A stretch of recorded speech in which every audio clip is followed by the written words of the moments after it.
Hello and welcome to the most chaotic show in Workhorse Wrestling Network. This is All For NAWT, Not not. I guess that's somewhat Better. uniform. It's It's as close as we've been. better. It's the best we've done so far. hmm So, yes, sir, we are here for All for Not, our weekly review of Raw and NXT in about 30 minutes before we switch over to the cookout. Yeah, sponsored by So, Okada, Rocky Romero, and Toru Yano. Chaos. NXT is. I didn't get that at first, but now I've got that. That's funny. NXT is finishing up, so we'll start with the Raw roundup as we always do. And this week was a little bit better than last week. Let's see. Yeah, It's a little bit. a little bit, a little bit, a little bit. There was two Uh, good matches. let's see. Two Yeah, good matches. I guess you could Uh, say three if you count the opening match, but I so we wouldn't. got we got Becky and Trish versus Raquel and Liv in the opening match. Well, I That's what wasn't you're counting that talking as about. a. No, the opening match was so Ray came out and challenged Dom, but Dom said, "I ain't doing that shit." And we had Rey Mysterio versus Finn Balor instead. And I guess you could count that as a good match. It was okay. I guess you could count that as a good match. How did I? Okay, I don't understand. I don't know how I missed that. I watched all of Raw, but I don't remember seeing that.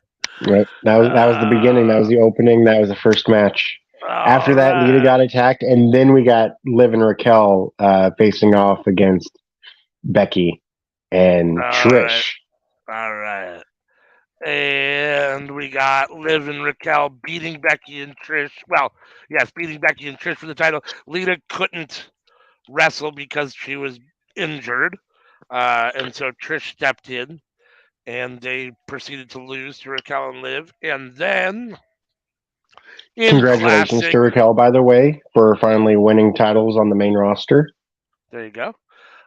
And then in what I don't think is a surprise to anybody because it's classic Trish Stratus behavior, she turned heel and attacked Becky Lynch. hmm I don't know if that means we're going to get a Becky Lynch Trish feud storyline for the next few months, which if we Oh, are, I guess it's okay. I don't know, but my question uh, was, okay, was she the one who attacked Lita then? And are we getting her versus Lita in the future? That's what I was thinking. yeah, I'm not totally sure. It's Because a let's little be real, murky. Trish versus Lita, that's the match that for both of them to retire to. Like, I for would agree with real. that. I would agree One with that. last time. I would agree with that. And I don't necessarily need to see Becky, who's a top star, in a current feud with a retired Hall of Fame wrestler. Like I just, you know what I mean? I hmm don't know. If there's a feud there, I'd rather it be Trish and Lita than Becky and Trish. So, but I was kind of surprised because Corey Graves seemed really upset that Trish turned heel, and he's the heel announcer. Like this should be right in his wheelhouse. He should be totally happy that Trish has turned heel, and yet he's like, "What are you doing?" I thought that was kind of weird. It was a little out of character for me. Let's see. So yeah, I mean, I I give think that match. Corey's just being himself. And Yeah, Corey is usually a heel in real life. But this is one of those issues that he doesn't fall on the heel side of, I guess. I thought this was an okay match for the most part. I mean, I gave it like 3 out of 5. I thought it was okay, a solid match. Wasn't great, wasn't So terrible. I guess the way it is that Corey Graves is an asshole. But Corey Graves isn't a total dick. Okay, there you go. There you go. That makes sense. So if my notes are correct, which are probably not, as we've already determined since the beginning of the show, I got a Paul Heyman promo next. Uh, Yeah, I didn't even put that in my notes, but I remember that, yeah. okay. And then a video package of Triple H's announcement last Friday of the draft. And then hmm that goes into damage control backstage. hmm Bailey's talking to Adam Pearce, and then they both, Io and Dakota basically saying, "Why do you get the chance?" So they decide to give the opportunity to Io in tonight's four-way or And triple that's threat. where I messaged into our Discord. What? That was the moment where I messaged into the Discord of, oh, could she be the one that finally beats Bianca? Because So let's be honest, I'm looking at the main roster, and if it's not her, my best guess is that Charlotte Flair's the one that does it, and I don't yeah, want that to be the case. yeah. No, I'd be okay at this point with Io. Um, we'll see how that goes. Let's see. And then we got Bobby Lashley versus Bronson Reed. Is that correct? Yeah, All that right. was a good match. That was a good match. Yeah, I I had gave a that lot of fun watching 3.5. I that. thought it was fun. I didn't think it's not, nothing technical. Big beefy men slapping meat. A classic hmm Big E Hoss fight. I like both guys. Um, That's yeah, not an opener. That's not a closer, but that is great for the middle of the show. It was right where it needed to be. It kept the show fun and alive. Like perfect booking for that match. yeah. Then we got Cody backstage walking to the ring. Then we got a Cody in ring promo, basically hmm calling out Brock for a match at Backlash. Um, WrestleMania Backlash. yes, sorry, WrestleMania Backlash. Uh, it was an okay promo. I like Cody. It was a So solid promo. Vince is in charge. Vince is in charge of creative, no doubt about that. Yeah. uh, then we got a video package of KO getting beat up by the Bloodline and Sammy losing to Jay last week, which ultimately led into the Usos versus the Alpha Academy. The other good match of the night. Yeah, I've got match of the night basically in question mark. I mean, at the time I thought it was definitely a match of the night category, contender. So I love Like Otis. shout out Chad Gable. Shout Yeah, out Chad freaking Gable. yeah. I got Gable in my notes. I got Otis is great. Gable is so good. Um, in my notes. I want Bloodline to lose everything. I kind of wanted I really wanted AAA to win. I kind of want Bloodline to go on like this spiral where the Usos like can't win a match and Roman gets really pissed and it ends up just kind of devolving and then ultimately Roman loses and it ends up just kind of all going to hell. But the Usos won. So, are you thumbs downing me and my idea? Mm-mm. Oh, okay. Let's NXT. see. Okay. Yeah. NXT's over now. Okay. Yeah, I'm watching it right now. There it is. All right. I see the winner. Let's see. So, the Usos won. And the last note that I have here in my thoughts for this match is I think Chad Gable would be great with Austin Theory Yeah. in some sort of a tag team in some way or some sort of a stable or something. Maybe Austin Theory joins Alpha Academy or something. I mean, I don't. But You know there's what? something about Go that ahead I and thought. add Grayson Waller to the make it a trio. There you go. I And think then the three of them together would be pretty insufferable. yeah, yeah, the promos would be great from that hmm faction. The heel promos would be great. And then I guess that led into, according to my notes, a triple threat women's match: Io versus Piper versus Michin. Yeah, I've got that it was a great match. I like Piper Niven. Glad to see Michin getting the work because she's not on TV all that often. I assumed Io was going to win, and she did. Um, I thought the best spot of the night was Mia Yim or Michin's Destroyer on Piper Niven. That was a cool looking spot. Um, and Over the moonsault. oh yeah, the over the moon salt. That was nice. And then we also ultimately we end up after the match with Io versus Bianca, which is what I assumed was going to happen. I like Piper Niven and I like Mia Yim or Michin, but they're not really. Io Sky's the perfect person to Yeah. Like to not really anybody who could believably beat Bianca right now. Yeah. And if Io doesn't do it, then my assumption is it's going to be Charlotte after the draft. Yeah. Yeah, I mean, we'll have to see who ends up on what channels or on what, shows, but you're probably right. That led to KO backstage, a KO backstage interview with Byron Saxton, which ultimately led into the main event, which is Solo versus KO.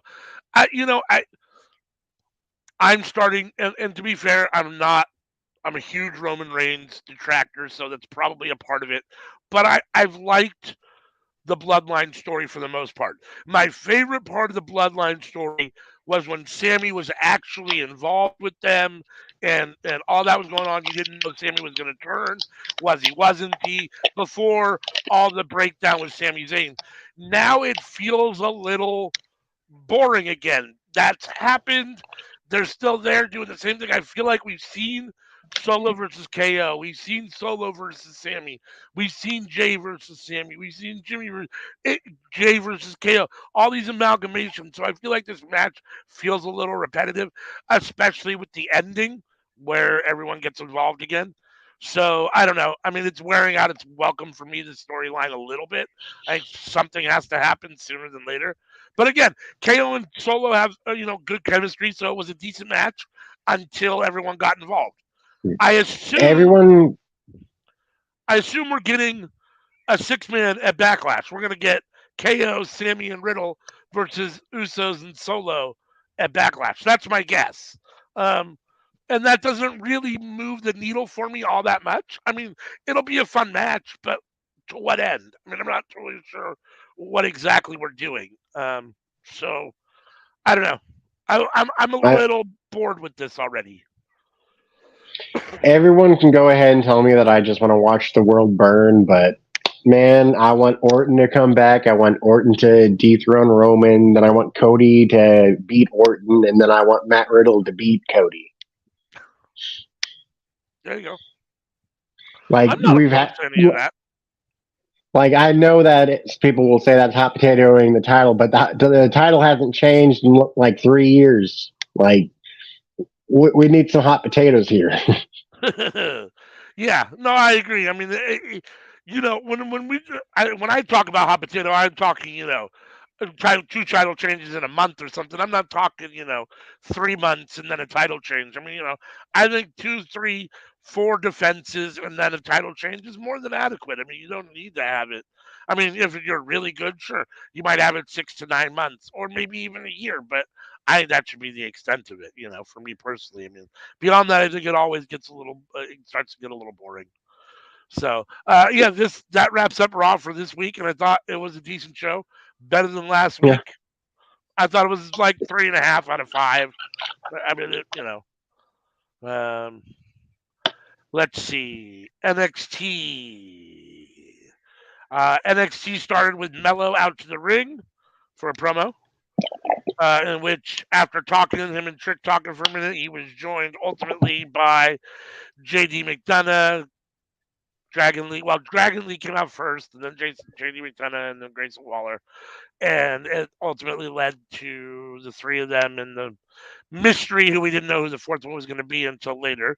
And a fatal 4-way later tonight for number 1 contender for Mello's new. It was not Bronson, Braun Breaker. I mean, my bad. It was not Braun Breaker.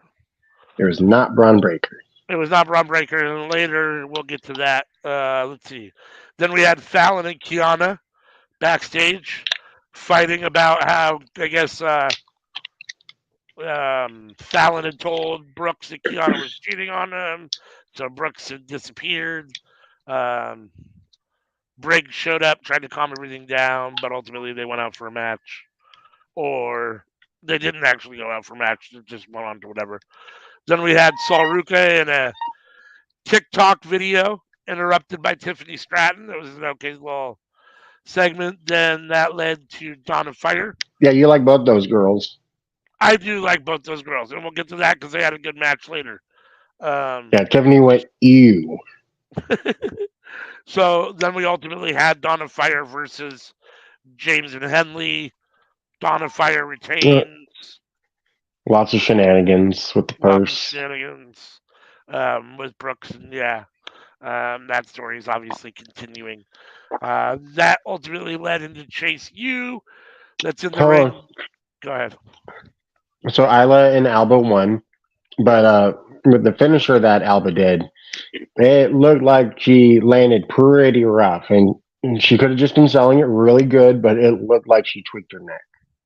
Yeah, I guess I must have missed that. I didn't see that. So hopefully Alba Fire is okay. Uh, Mm-hmm. it'll be interesting to see who they move on to. I'm not interested in seeing them wrestle Fallon Henley and Kiana James again. They just took the titles from them, then they just beat them again. I'm not interested in seeing them continue to wrestle them again. All right. So, And before Chase U, we had another package. We had the supernova himself, Noam Dar, two-time Heritage Cup winner, come out to announce the Heritage Cup. oh, that must have been when I was in the house not paying attention for a minute. Mm. So I missed the Noam Dar segment. I came out. I guess the next thing I saw was Chase U in the ring celebrating Duke.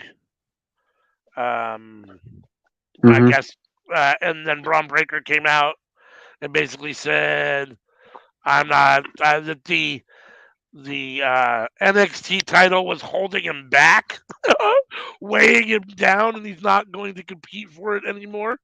And so he gave his spot to Duke Hudson. I'm not sure why. I mean, of all the I people mean, that he could give the spot to backstage, I'm not sure why it's Duke Hudson, but okay. Um, to be fair, Braun spent a year and a half of his life for that title. Like, yeah, move no, on, yeah, do something else. no doubt. A And year then and a half is a Braun, long time. it is. Then it looks like Braun's going to leave the ring, even though he's now a heel, which I thought was kind of odd. But lo and behold, he doesn't. He turns around and spears Andre Chase, and that's basically how that segment ends. Then we got a cool Gigi Dolan promo. Thought it might have been her Mm-hmm. best promo. It felt authentic about her life and where she's come from, and just kind of the Mm-hmm. shit she's I gone thought through. it was the best we've seen of her.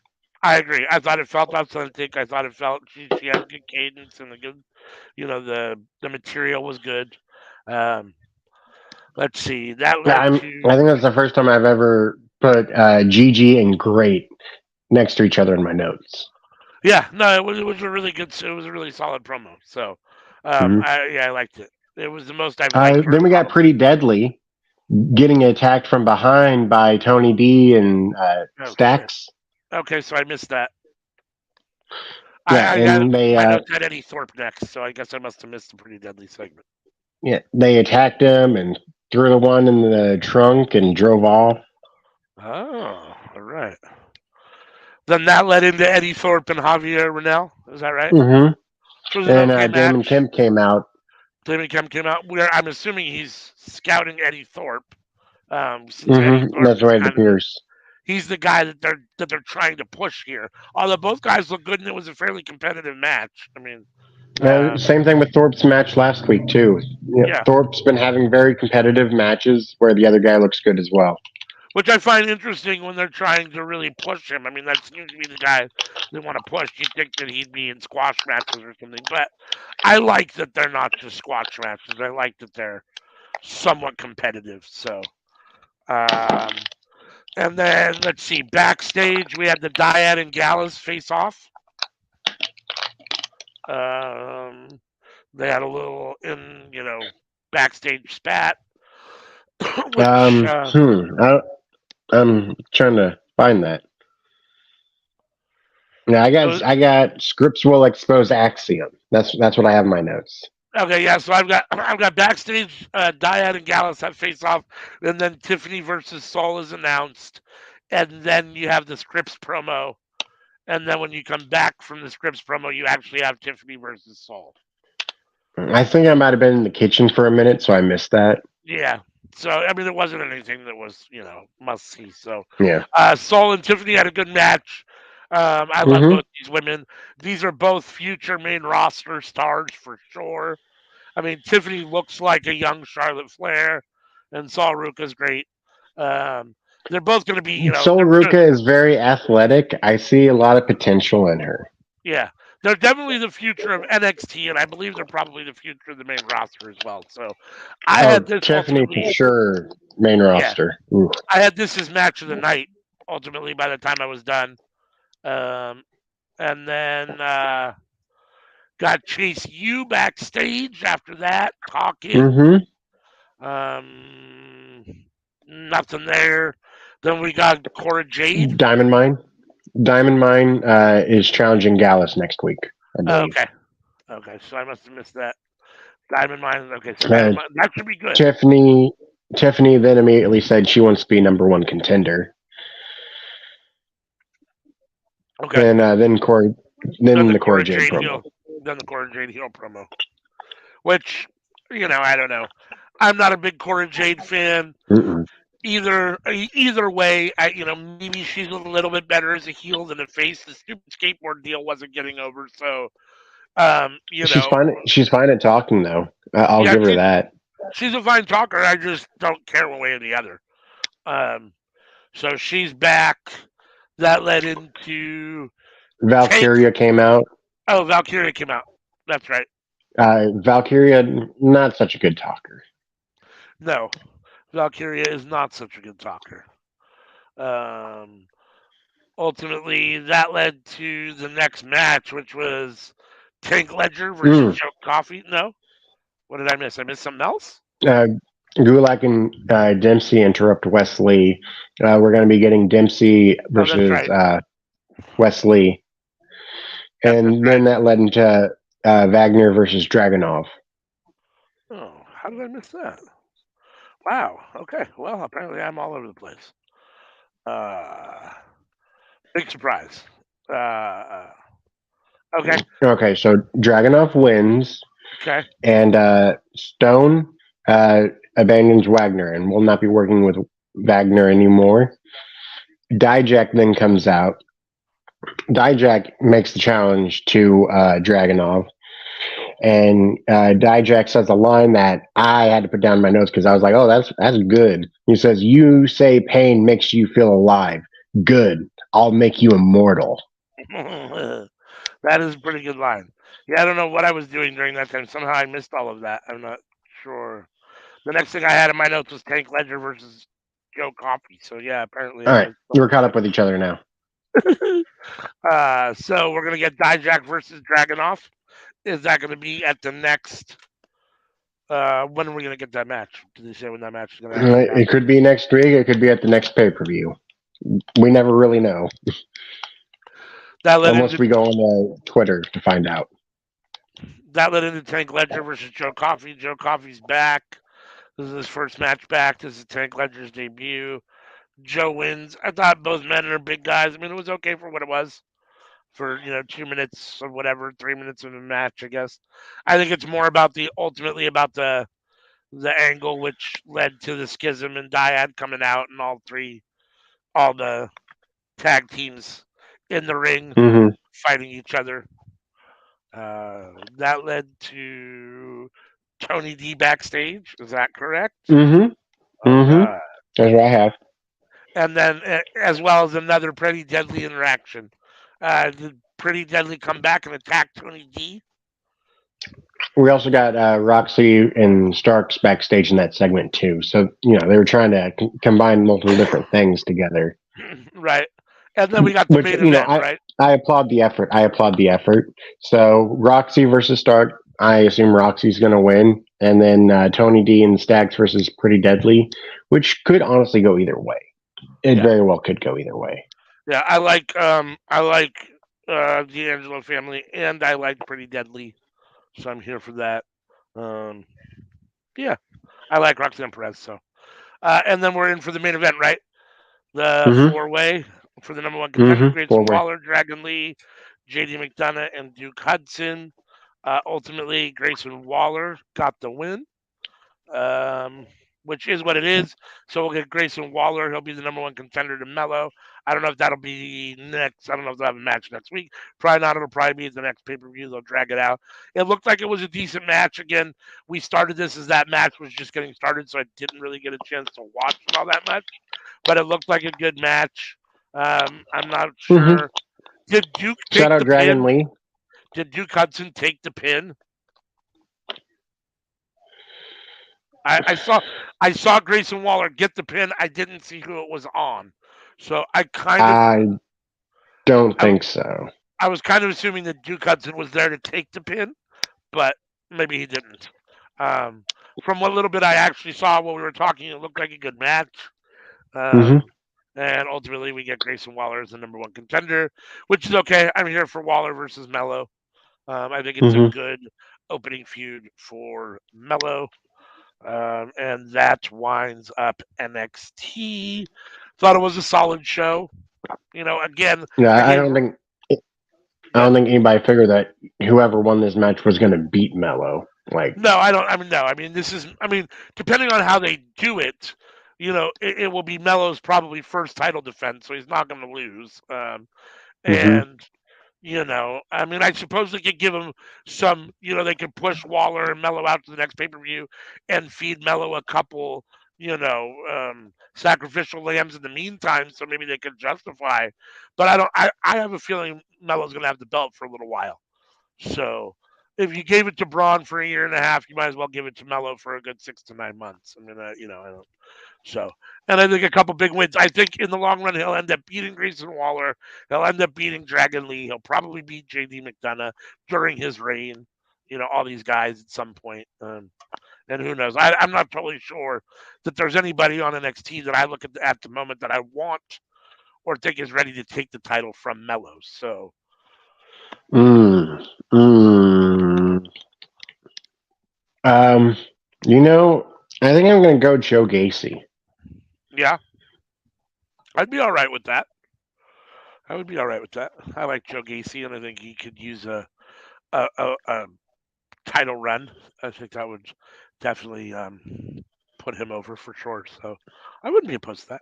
We'll just have to see how Yeah, it plays out. I struggle to think of who else could do it. Yeah, I'm not sure. I mean, I like Dragon Lee, and I like Grayson Waller, and I like JD McDonough. I mean, I think any of them could probably ultimately beat him. It's just a matter of it just has to be done the right way, and it can't be done too soon, and it can't be done too cheesy, and all those things, right? Like, So if that's not what they do, my other suggestion would be having Dragunov become dual champion, like how Keith Lee did back in the day, where he has yeah, both titles, and then surrenders the North American title because they don't like him holding both. yeah, I would love to see Dragonoff and Mello. I think that would be insane. I think that would be really good. So I'm here for that. So that Yeah, those are the two I got. If anybody has a better opinion, leave it down in the comments below. that's right. That's right. And as per usual, we got about 2 or 3 minutes before we have to get over to the cookout. Mm-hmm. So that wraps up NXT and Raw for this week. So thanks for joining us on All for Naught. This will See you next week, and also have an amazing time watching Dynamite tonight because Dynamite is always amazing every week, and it just seems to be getting better and better. If I could not watch these shows and just watch Dynamite instead, I would. And on that note, we are out.